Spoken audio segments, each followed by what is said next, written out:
El centro de tu iglesia sea Jesús.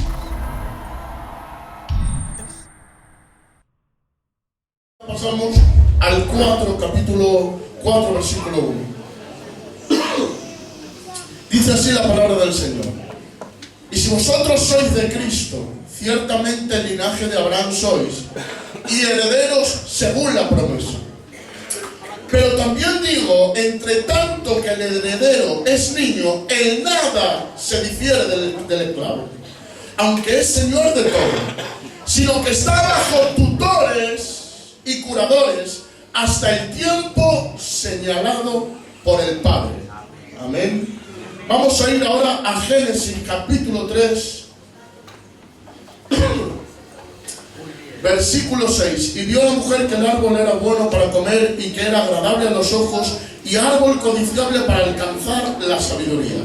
Y tomó de su fruto y comió, y dio también a su marido, el cual comió así como ella. Y aquí es el versículo, escucha. Entonces fueron abiertos los ojos de ambos y conocieron que estaban desnudos. Entonces cosieron hojas de higuera y se hicieron delantales.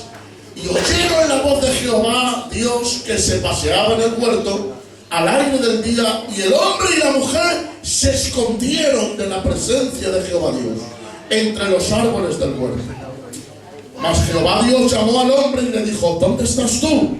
Y él respondió: oí tu voz en el huerto y escucha, tuve miedo, porque estaba desnudo y me escondí. Y dijo Dios: ¿quién te enseñó que estabas desnudo? ¿Has comido del árbol que yo te mandé no comieras? Vamos a dejarlo ahí, amén. Cierra tus ojos, vamos a estar orando. Yo voy a pedir por favor al tío Castor que haga una oración por mí. Padre, estamos delante de tu bendita presencia, Dios. Tenemos hambre y sed de ti, Dios. Queremos escucharte a ti en esta tarde. Queremos escuchar tu bendita palabra. Usa a tu siervo, Padre eterno. Préstale los dichos de tu boca. Habla tú en esta tarde por él. Que sea glorificada tu bendita palabra. Gracias te doy en el nombre del Señor. Amén. Gloria a Dios. El tema que hoy quiero compartir es un tema difícil, es un tema que se escucha poco de él, pero creo que es realmente importante y trascendente para la vida cristiana. Y es el tema de la conciencia. Es un tema que a todos nos atañe, todo ser humano tiene conciencia.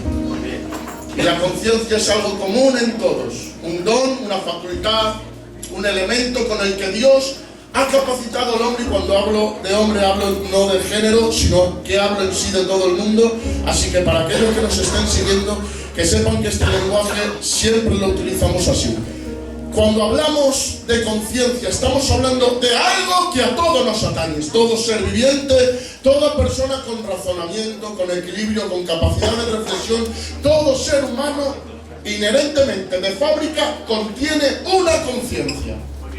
Ahora bien, en principio ese elemento, esa facultad estaba dormida en el hombre.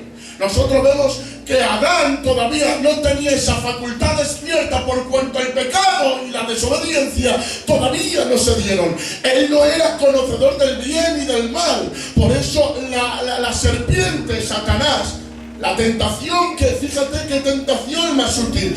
Satanás de alguna manera mete un gancho, mete un cebo codicioso para el hombre y para la mujer, que es la sabiduría.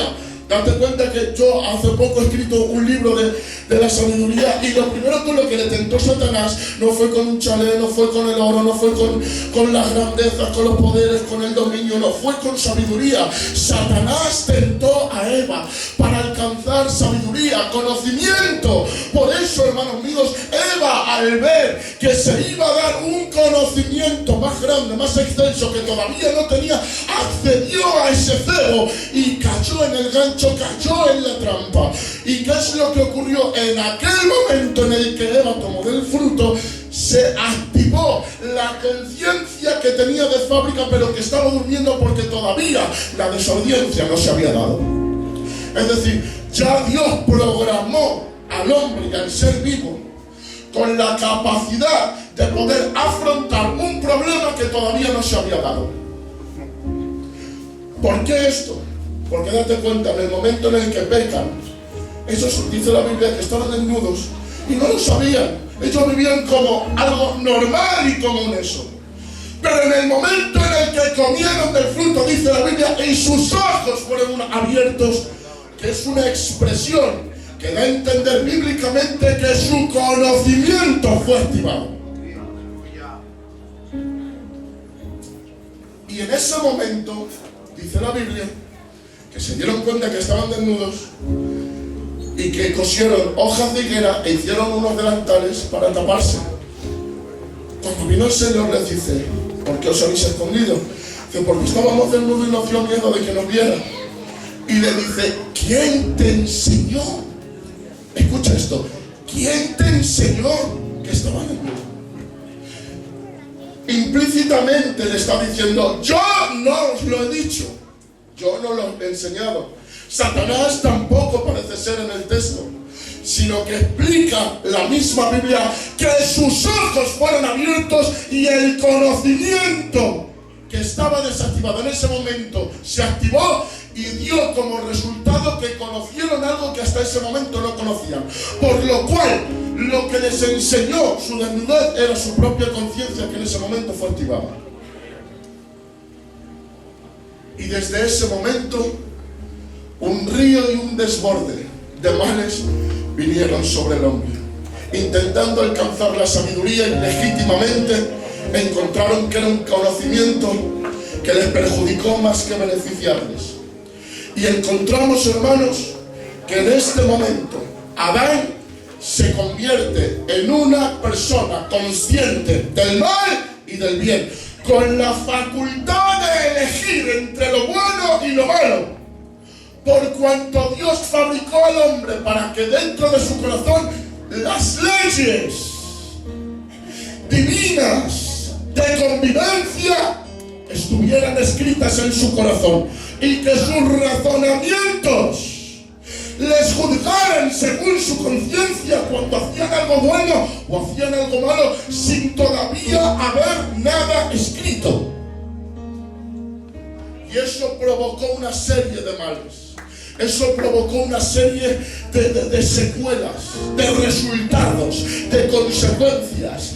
Lo primero que provocó esto es que Dios tuvo que establecer un patrón para educar la conciencia. Dios tuvo que establecer la ley de Moisés para poder educar al pueblo, para poder educar a la humanidad. ¿Por qué? Porque se había desbordado una serie de males y patologías en el hombre que se dan en todos nosotros. Cada uno de nosotros tenemos que educar nuestra conciencia según las leyes, los parámetros, según los designios escritos, según los códigos morales de ética. Y eso lo aprendemos poco a poco, paulatinamente, a lo largo de nuestra vida. Yo ahora, por ejemplo, a mi sobrinito, a Isaías, resulta porque ya sabéis, está empezando a crecer y de vez en cuando el niño, pues le suena alguna palabrota y el niño y claro, el que le enseña las palabrotas soy yo. Claro, luego viene su madre y dice: eso no se dice. Cuando el niño viene otra vez a la casa y escucha la palabrota, me viene y me dice: eso no se dice. Porque el niño está aprendiendo a delinear trazos que eduquen su conciencia. Y dice la palabra del Señor que Dios ha puesto tutores y curadores a la humanidad hasta el tiempo señalado por el Padre. ¿Qué quiere decir esto? Que la ley ha sido establecida para educar la conciencia.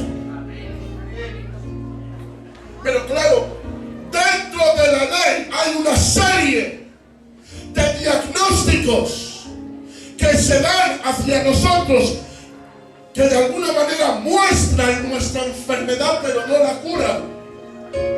Nos hacen todavía más culpables intensifican de alguna manera las consecuencias de tener una conciencia. Porque la ley lo que hace es extraer, mostrar, exponer lo que realmente tenemos en la ley de nuestro corazón,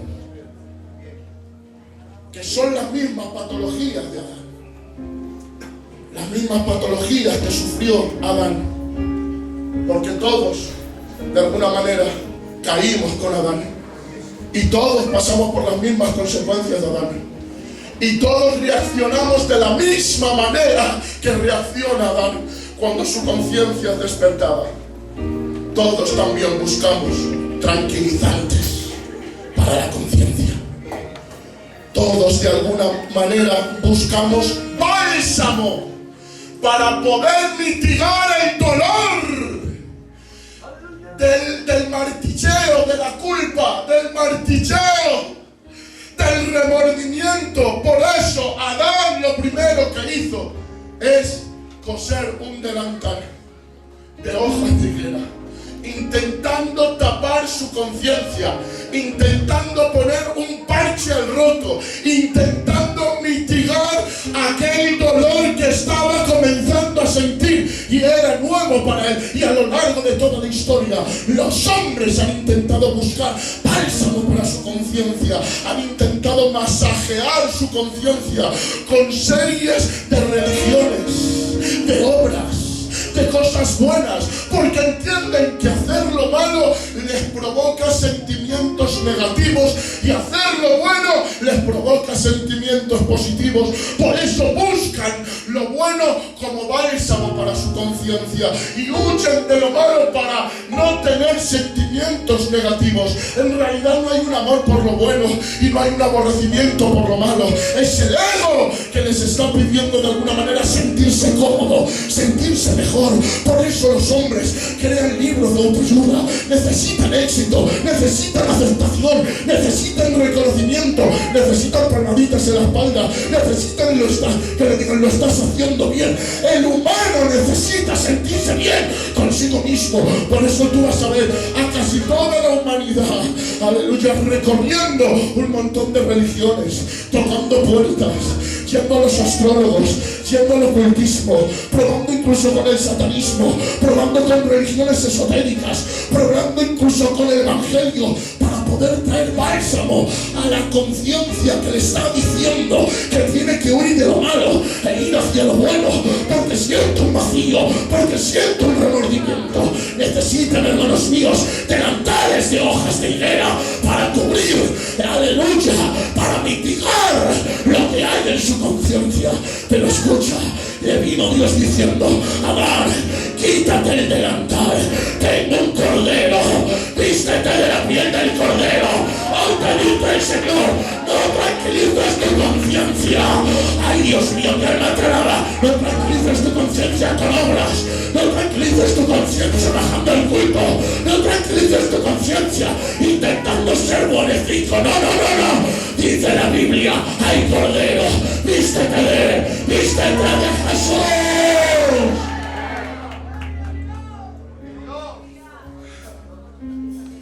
Porque déjame que te diga algo. Dice la palabra del Señor en Hebreos capítulo 9, versículo 9. Porque ciertamente todos estos rituales y sacrificios y ofrendas no nos hacen perfectos en cuanto a la conciencia, por cuanto ese culto no es suficiente. Y por eso dice la palabra del Señor que dejando atrás toda sombra de lo que había de venir, mi alma te alaba, toda sombra de lo que había de venir. ¿Saben lo que quiere decir esto? Que en la ley, todo el Antiguo Testamento es sombra de lo... Súbanlo un poquito, por favor. Todo el Antiguo Testamento es sombra de lo que había de venir. Cuando tú lees el Antiguo Testamento, tú vas a ver a Cristo en todos los libros del Antiguo Testamento, porque de alguna manera está pronosticando lo que había de venir. Mi alma te alaba. Mira, yo quiero leértelo. Hay algo tremendo aquí.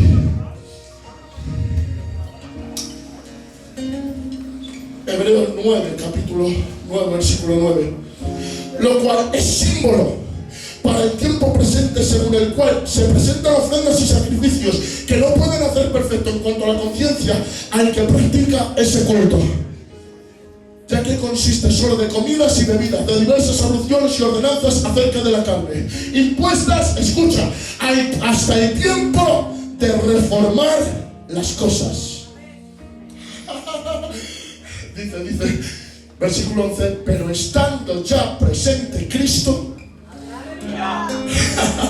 sumo sacerdote de los bienes venideros, por el más amplio y más perfecto tabernáculo, no hecho de manos, es decir, no de esta creación, y no por sangre de machos, cabríos ni de becerros, sino con su propia sangre, entró de una vez para siempre, habiendo obtenido eterna redención, porque si la sangre de los toros y los machos cabríos y las cenizas, rociadas y inmundas, santifican para purificación de la carne, dice, cuánto no más la sangre de Cristo, el cual mediante el Espíritu se ofreció sin mancha, limpiará vuestras conciencias de obras muertas para que sirváis al Dios vivo.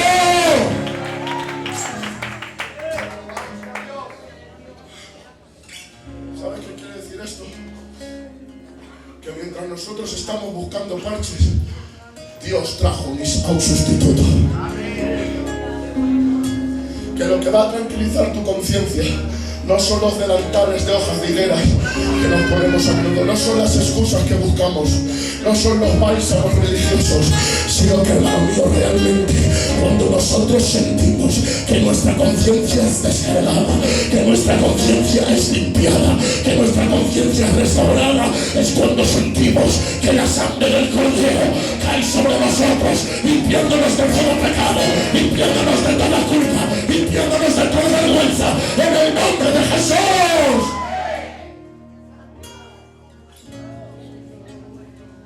Lo primero buscó tranquilizantes. Lo segundo que hizo es enterrar un asunto. Se escondió. ¿Saben lo que hace la mala conciencia? Reprimir asuntos no resueltos por vergüenza que los demás lo descubran. ¿Me acabo de escuchar? Amén. Lo que hace la mala conciencia es reprimir, ocultar asuntos no resueltos por miedo, por vergüenza a que los demás los descubran. Aleluya. Por eso hay mucha gente con insatisfacciones de vida reprimidas, por miedo a que la gente descubra que no son tan felices como aparentan.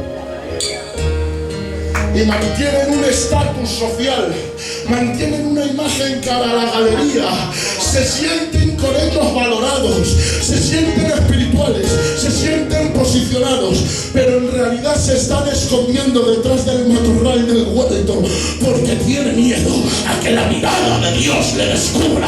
Gente que por mala conciencia oculta, que por mala conciencia rincona, que por mala conciencia no muestra, que reprime. Ay, Dios mío, pero en esta tarde te digo, ha venido Dios al huerto personal de tu vida y está diciendo, ¿dónde estás, Adán? ¿Dónde estás, Adán? ¿Dónde estás, Adán? ¿Dónde estás, Adán? Yo no sé si te estás ocultando por una mala conciencia, pero Él no te busca para acusarte, Él no te busca para destruirte, Él te busca para alumbrarte, para sanarte, para mejorarte.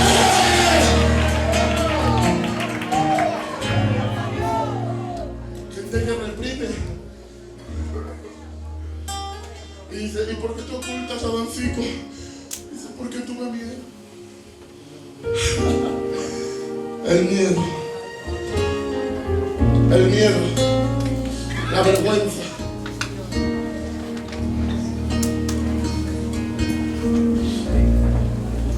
No es lo mismo obedecer por miedo que obedecer por amor.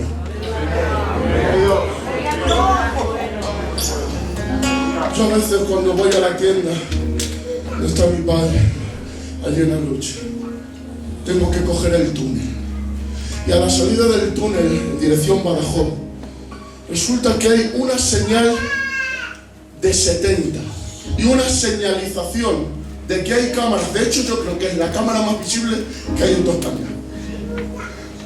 Al salir, yo veo que todos los coches, incluido yo, frenamos un poco hasta que la velocidad no sobrepase 70. Vamos, a 70 o a menos. pero la carretera la verdad que da para correr a más. Y yo me doy cuenta que una vez pasamos el tramo de los 70, alguno que otro apretamos el acelerador, aunque la señalización permanece del límite de 70.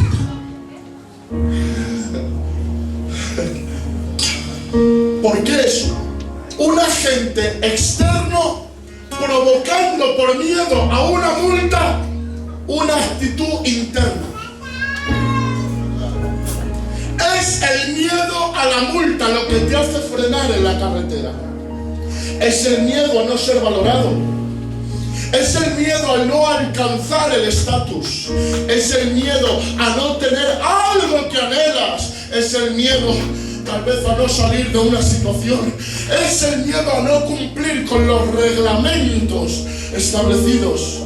Es el miedo al castigo. Es el miedo a la disciplina. Es el miedo, pero cuando la amenaza externa desaparece, ¿cómo te comportas? Apretas el acelerador. Porque no es lo mismo la amenaza externa que el amor interno. Déjame hablarte de ese joven que entra y que sale, que se va de fiesta, que no tiene responsabilidades, que viene a la hora que le da la gana, que no da cuentas a nadie, pero se pide, se enamora y se pide. Y resulta que al pedirse se casa. Y resulta que tiene hijos, y resulta que se va a una casa, y resulta que ahora tiene que criar a unos niños, tiene que pagar el recibo de la luz, tiene que mantener un hogar. Resulta que ya no trasnocha porque tiene que madrugar por la mañana para irse al mercado y poner su género para poder pagar los recibos. Su actitud ha cambiado, pero no por una amenaza externa, sino por un amor interno a una familia que ama y que tiene que mantener. Tengo que decirte algo. ¿Sabe por qué hay tanta gente amargada? Ay, Dios mío, ¿sabe por qué hay tanta gente que no está contenta, que no tiene gozo? Porque está viniendo con la cruz obligado, porque viene aquí obligado por cumplir, por miedo. Pero tengo que decirte que nadie te amenace, que nadie te amenaza. Tengo que decirte, si vienes aquí, que sea por amor, por gratitud, por alabanza, por adoración, en el nombre de Jesús.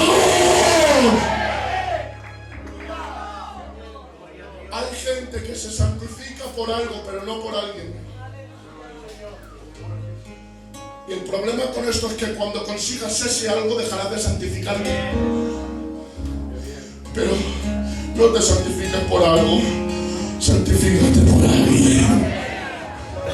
¿Está Dios aquí?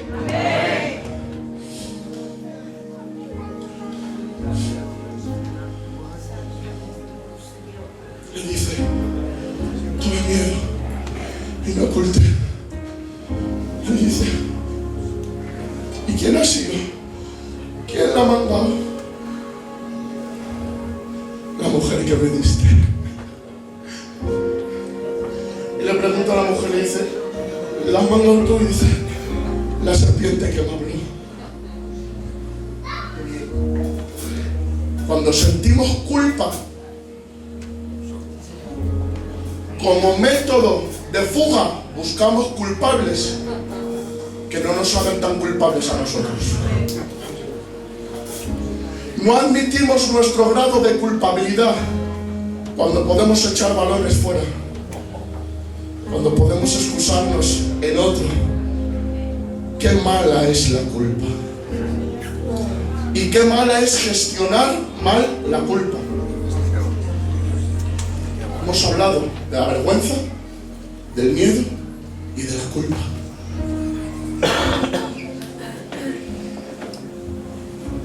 Qué malo es utilizar la conciencia como motor de servicio a Dios.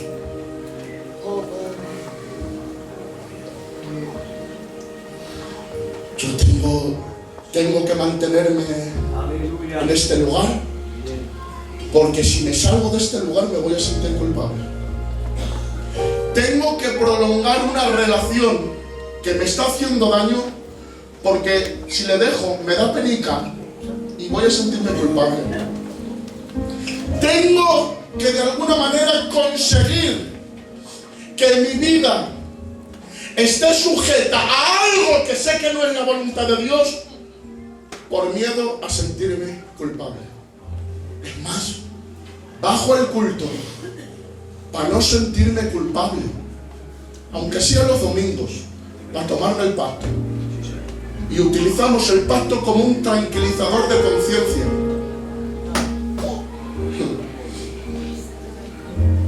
Y el problema con esto es que utilizamos el Evangelio para huir de la culpa. Y tengo que decirte que no puedes utilizar la culpa como un motor de servicio a Dios. Porque la conciencia es buena, pero en su lugar. No me has escuchado. La conciencia es buena, pero en su lugar. Amén. La conciencia no es mala, es buena, pero en su lugar. Como el jefe de una empresa. Nosotros, hermanos, tenemos la conciencia como el jefe de una empresa, pero el jefe, aunque está involucrado en todo, para poder dar parámetros y discernimientos, el jefe no se va de su despacho y se mete en el taller, ni se involucra en la mecánica, ni hace el trabajo del empleado, porque si hiciera eso, el jefe se sobrecargaría. Lo que entiende el jefe es que tiene que dar órdenes y dejarse a un lado, y que cada elemento y cada miembro de esa empresa haga su trabajo. ¿Qué problema cuando involucramos a la conciencia en todo lo que hacemos? Porque sin darnos cuenta, vivimos por conciencia, decidimos por conciencia, hacemos las cosas por conciencia, pero dice la Biblia que nuestro elemento y nuestro fundamento para tomar decisiones y para vivir no es la conciencia, es la fe. ¿Qué diferencia entre alabar por conciencia a alabar por fe? Entre cantar por conciencia o cantar por fe. Que no sea la culpa la que te guíe. Que no sea, hermanos míos, el juez ebrio de la conciencia el que esté determinando quién eres y quién no eres. Cuidado, hermanos, porque a lo largo de la historia, a lo largo de nuestra vida, la conciencia se convierte en un juez ebrio. Y tú me dirás, José, ¿de qué? Ebrio de la bebida de nuestra propia cultura. Perjuicios de nuestros propios brotes culturales.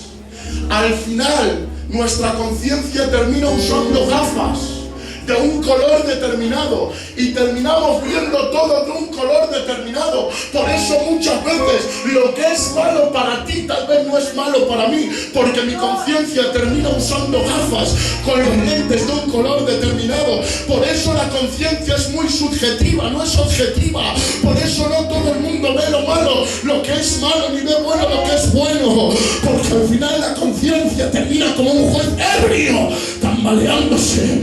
Y tengo que decirte que la Biblia dice que si tu conciencia no te acusa cuando te tiene que acusar, mayor es tu conciencia, mayor es Dios que tu conciencia. No podemos depender de la conciencia, porque al final terminamos cauterizándola. Tiene que decir el apóstol, 1 de Timoteo capítulo 4 versículo 2, y estos, los cuales tienen cauterizada la conciencia. ¿Sabes lo que quiere decir cauterizar?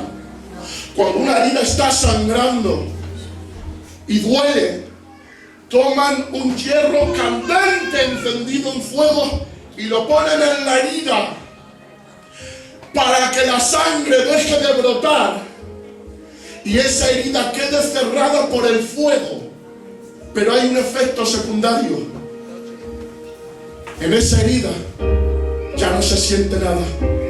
Los tejidos han muerto. Ya no hay sensibilidad. Cuando tenemos la conciencia cauterizada, tenemos la conciencia endurecida, insensible. Ya no reacciona. Ya no siente lo mismo que sentía antes. ¿Saben lo que hace el fuego? Mira, cuando se produce una herida, las células regeneran nuevo tejido naturalmente y a su ritmo. Pero lo que hace el fuego y el calor es acelerar el proceso natural para que las células aceleradamente regeneren tejido. Pero está el efecto secundario. Esa parte se queda insensible. Cuando nos viene la culpa, cuando nos viene el remordimiento, cuando estamos mal, que hacemos algo mal, sentimos dolor, sentimos una herida sangrante. ¿Y sabéis lo que hacemos? Sustituimos los procesos naturales de las células que regeneran el tejido por el fuego candente del momento, de lo rápido. ¿Sabes cómo? Da igual. Bueno, ya está, no pasa nada. Venga, ya lo he hecho, da igual. Ya está hecho, venga, pechugo con hecho, da igual. Los guiamos, ponemos el hierro candente en la conciencia. Dejamos de sentir como tendríamos que sentir. Te digo una cosa, yo no oro para que no pequemos, porque todos pecamos. Oro para que después de pecar nos queden lágrimas para arrepentirnos. Y lamentablemente hay mucha gente que está cauterizando heridas en la conciencia, que está poniendo el hierro candente del fuego en los remordimientos que producen tristeza, que producen arrepentimiento, porque no quiere sufrir más de conciencia, porque se ha acostumbrado mucho, porque son muchos golpes. ¿Y saben lo que hacen? Pecan con vistas a arrepentirse y se arrepienten con vistas a pecar. Se han acostumbrado a comercializar con la gracia, se han acostumbrado a jugar con la misericordia. ¿Y saben lo que ocurre con esto? Que nunca crecen, que nunca maduran, que no son educados por los parámetros que establece la ley. Y el problema con esto, vamos al segundo versículo, ¿me dais 5 minutos? Es que no dejamos de ser herederos con ropas de esclavo, o más bien esclavos con ropas de rey.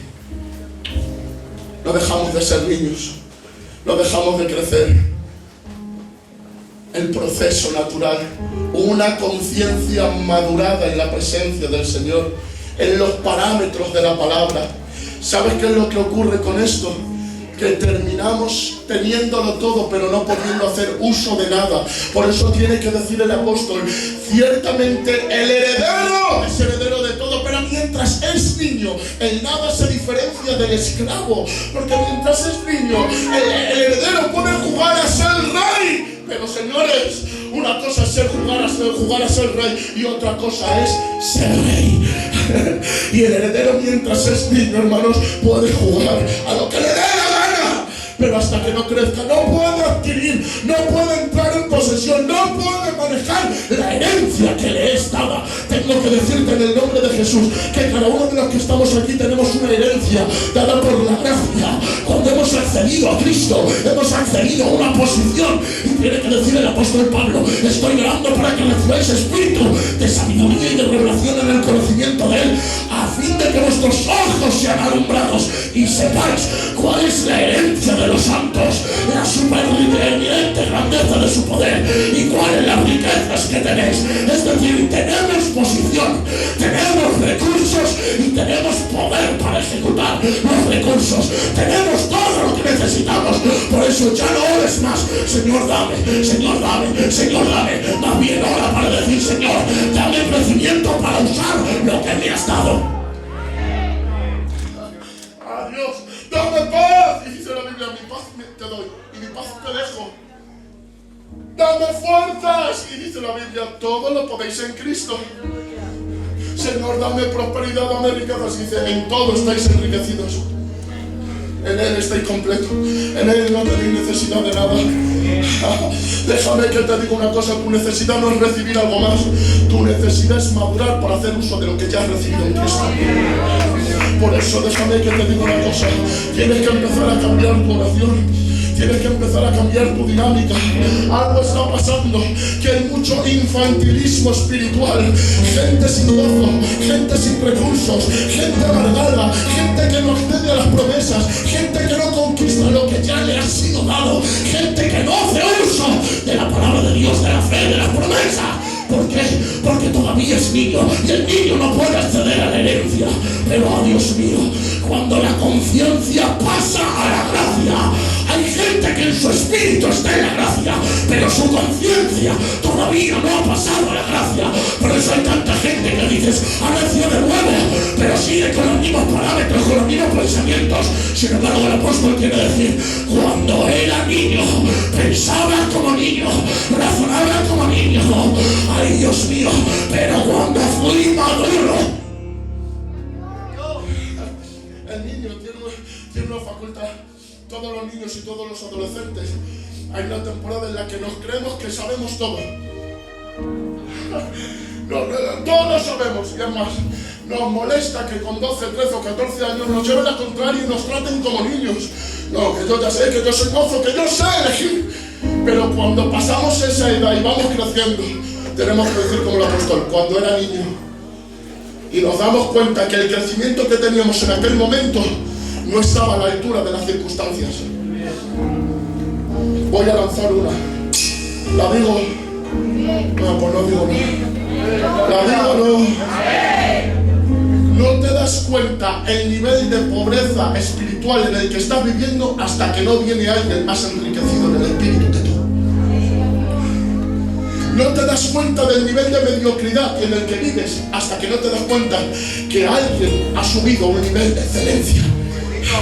Qué alegría cuando viene un hombre con crecimiento, cuando viene un hombre con madurez, cuando viene un hombre con temple, con frutos.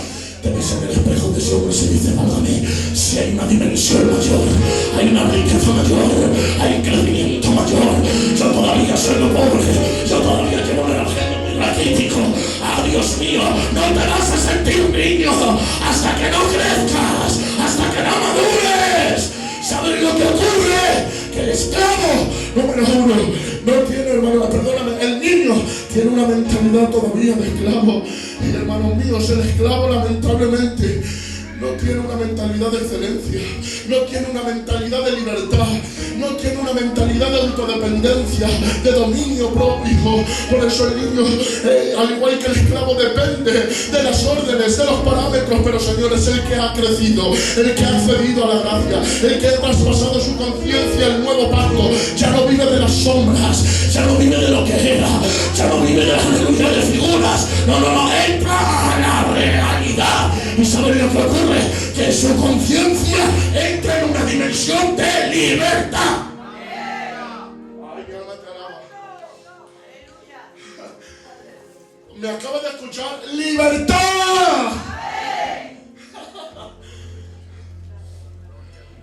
La gracia trae libertad, no libertinaje, libertad, libertad. ¿Cuánta gente con una conciencia oprimida, un espíritu reprimido? Gente que tiene miedo. Si no bajo el culto no me puedo poner en el coro. Si no llamo a esta persona, deja de quererme. Si no cumplo con esto, voy a dejar de tener. Escúchame, por el amor de Dios. La gracia te posiciona en la roca. La gracia te posiciona en una plataforma en la que no te puede conmover nada ni nadie. Porque lo que eres, no eres por lo que haces, sino por el que ha hecho. Tu posición en Cristo no te otorga lo que tú haces, sino lo que Cristo hizo. Y eso te da libertad a ti para moverte y servir con libertad. Ay, voy a decir algo, voy a ir terminando. Déjame que te diga algo. Yo no sé si conoces el síndrome de Estocolmo. El síndrome de Estocolmo consiste en empatizar con el secuestrador que ha secuestrado al individuo a fin de poder sobrevivir al secuestro. Mi alma te alaba. Te lo digo de otra manera. La niña la secuestra y para sentirse segura se hace amiga del secuestrador, porque es un método de supervivencia en un secuestro que sale innato, por instinto. El problema es que ese empatizamiento, esa amistad, se termina convirtiendo en una amistad real que construye una dependencia. La niña la han liberado del secuestro, pero se ha hecho amiga del secuestrador de tal manera que no quiere que la justicia le coja y le dé su merecido.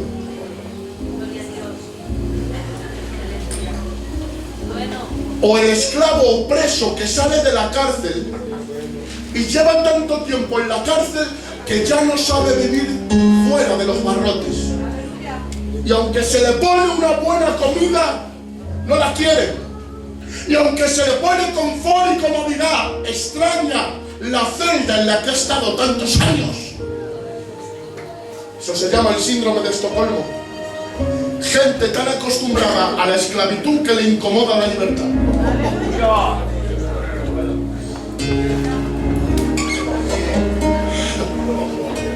Y hay tanta gente acostumbrada a que la golpeen, a que la den su merecido, a que la pongan en su lugar, a que la digan las 4 cosas, a que las 4 eliminadas le digan, no has cumplido con los 4 parámetros. Hay gente tan esclavizada y se han acostumbrado, han empatizado tanto con ese sistema opresivo, autoritativo, ay Dios mío, que de alguna manera se han encariñado de ese sistema y ya no saben vivir en libertad.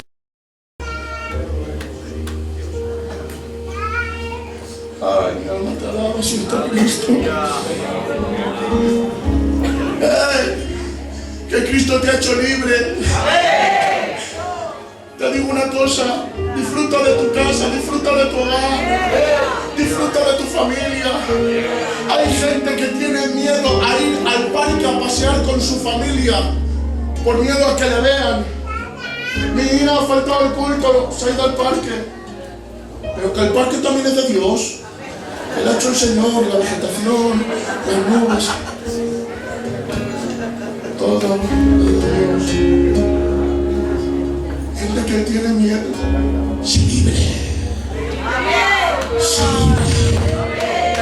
No vivas con miedos impuestos. No vivas dentro de la burocracia.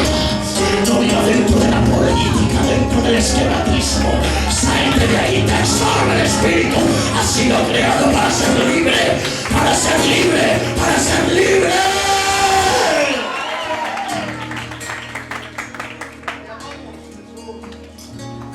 La gracia trae equilibrio a los pensamientos y a los sentimientos. Conciencias que ya no se sienten superadas por cualquier cosita, pero que tampoco están insensibilizadas. Pon en orden, en equilibrio tus pensamientos y tus sentimientos.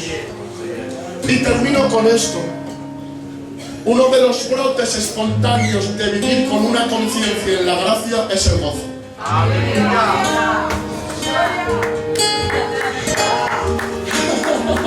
Siento a Dios ahora. Ay, Dios mío, santifícate, ora, ayuna. Mi alma te alaba, como que si no oras, no ayunas y no te santificas, como que va a venir el demonio y te va a tragar. Y llevamos la cruz con un sentimiento de penitencia.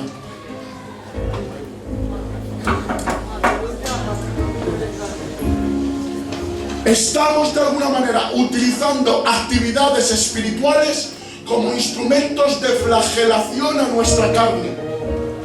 Ay, mi alma te alaba. Como que tienes que cumplir la penitencia viniendo todos los días al culto. Como que tienes que cumplir la penitencia orando todos los días. Perdóname, llevar la cruz no es una penitencia, es un privilegio.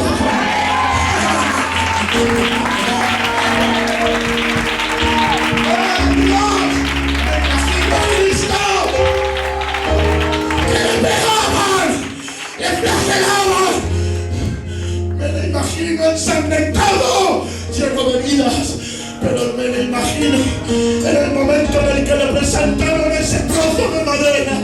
Y yo creo que entre toda la sangre y todas las heridas se le entrecortó una sonrisa diciendo: Cruz, te he estado esperando mucho tiempo.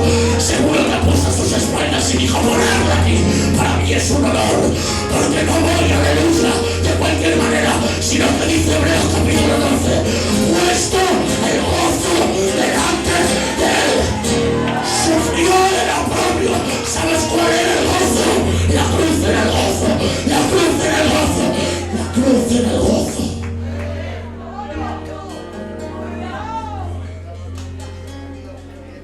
¿Sabes de dónde brota la oración, el ayuno, la santidad y la consagración? Del gozo espontáneo de vivir en el Evangelio.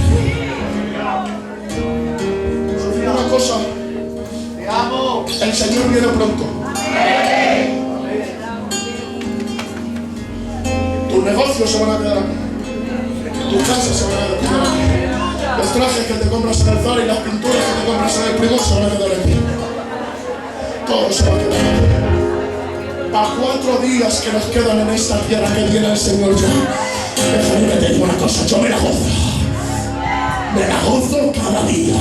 Me gozo con mis hermanos. Me la gozo con las alabanzas. Me la gozo con el pastor. Me la gozo con mis familias. Quiero gozar. Quiero disfrutar de la gracia. ¡Ay, gozo!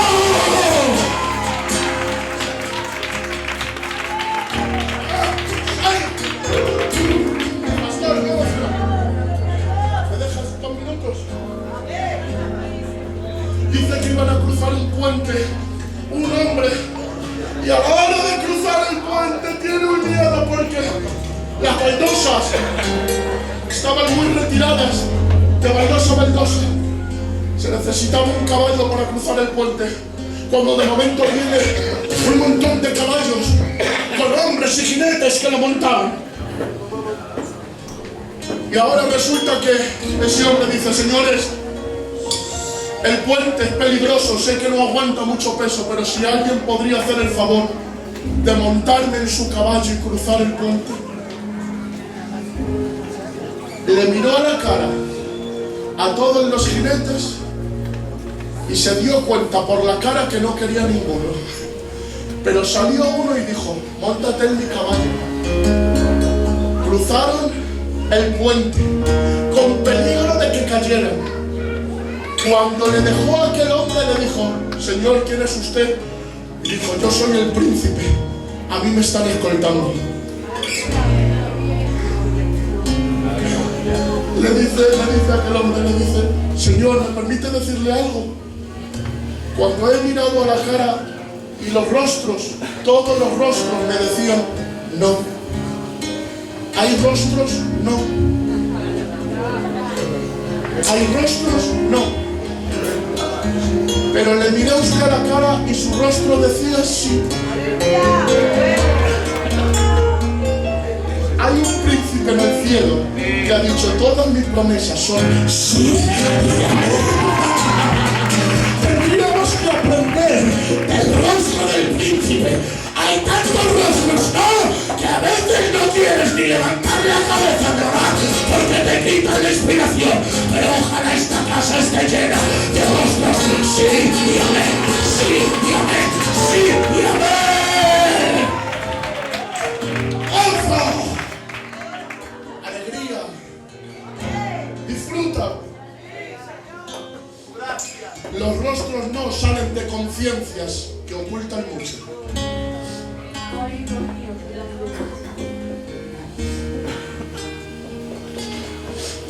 Solo te puedo decir una cosa: crece en Cristo. Amén. Crece en Cristo. Cuando tú maduras, tu conciencia es educada y pasa de la ley a la gracia. Cuando con esto dice: el niño es educado por tutores y maestros hasta el tiempo señalado por el Padre. ¿Saben lo que quiere decir esto? Que mientras yo soy un niño tengo que dar cuentas al tutor, pero cuando ya soy grande ya no trato con el tutor, trato directamente con el Padre. ¿Sabes que hay niños a los que les tienes que poner riendas, prohibiciones, límites, porque necesitan tratar con los tutores? Pero hay creyentes a los que ya no se les tiene que enseñar lo que es y lo que no es pecado, lo que pueden y lo que no pueden hacer. Ya han madurado, no tratan con prohibiciones, tratan con papá. Antes se están preguntando lo que es y no es pecado, lo que edifica y lo que no edifica. ¿Saben lo que se preguntan? Lo que glorifica o no glorifica a Dios. Crece, trata con papá. Amén. Que Dios os bendiga mucho. Un fuerte aplauso.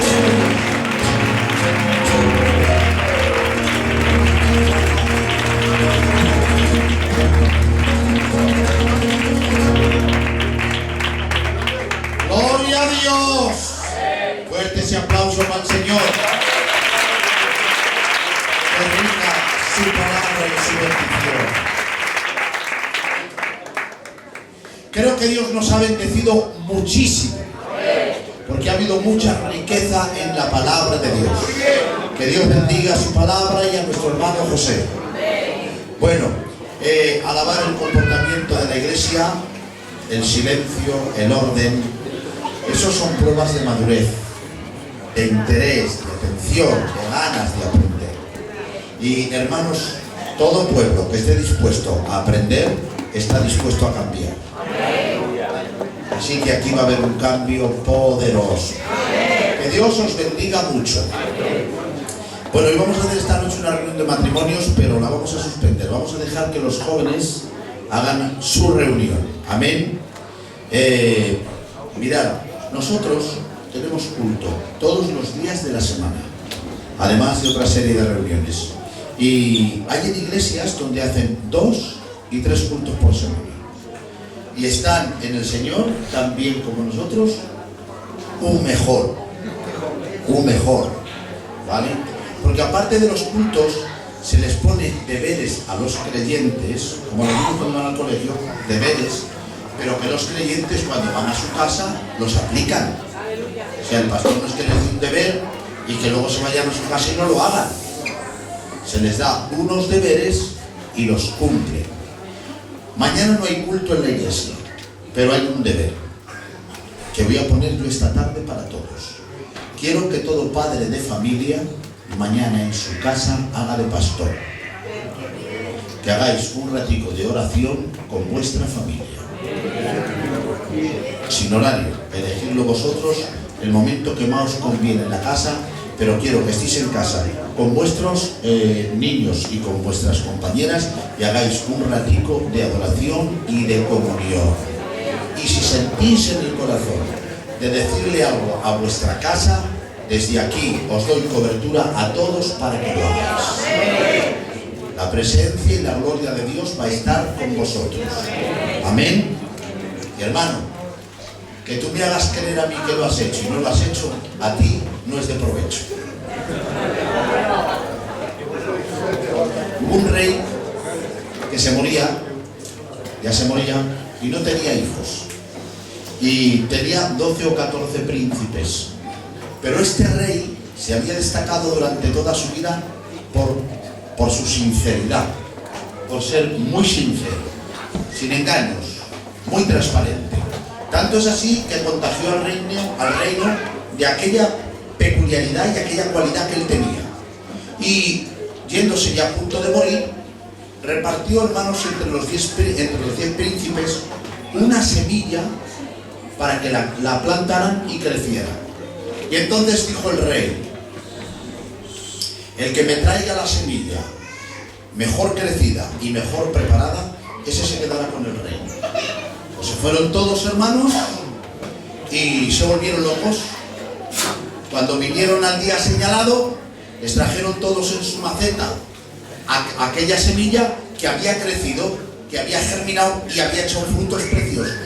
Pero hubo uno, hermanos, que lo trajo y la trajo seca, arruinada y sin nada. Y claro, había 9 candidatos que lo habían hecho bien y había uno que lo había hecho mal. Y todos estaban expectantes en el reino a cuál de los 9 elegía. Pero se sorprendieron cuando el rey eligió al que la semilla le había dado fruto. Y todo el mundo se quedó sorprendido y le interrogaron por esto. Y el rey dijo: es que para probar la sinceridad de todos, di 10 semillas muertas que no podían producir. Lo cual quiere decir que estos 9 son unos falsos y este es el verdadero.